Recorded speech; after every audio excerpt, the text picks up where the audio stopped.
Alors, ce barème qui fait couler beaucoup d'encre, sachez que c'est un barème qui a été instauré, en septembre 2017 et qui prévoit que les salariés injustement privés d'emploi, donc licenciés sans cause réelle et sérieuse, ont droit à une indemnisation qui est fixée dans un minimum, donc prévu par la loi, et un plafond maximal.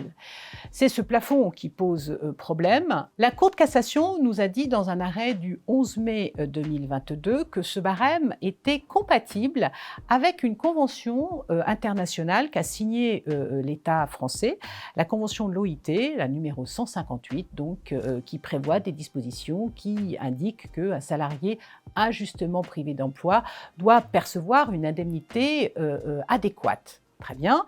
La Cour de cassation nous a dit le 11 mai 2022, eh bien, le barème est une indemnité adéquate. Ce que vient de juger la Cour d'appel de Grenoble, dans un arrêt d'ailleurs qui est un arrêt qui concerne un de mes clients, donc j'en suis plutôt fière.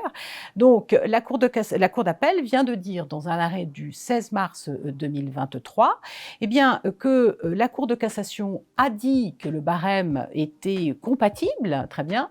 Elle l'a précisé seulement, cependant que le barème n'est peut-être pas conforme. Et la Cour d'appel de Grenoble de dire que l'État français a l'obligation de procéder à une évaluation de son barème.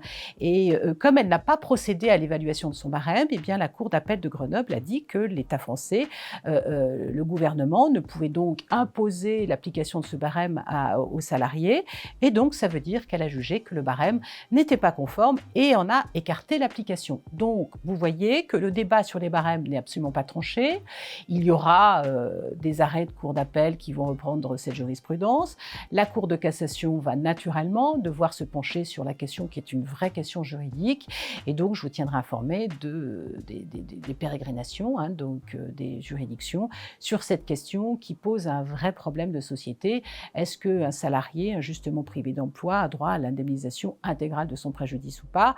À mon avis, oui, mais donc on verra plus tard.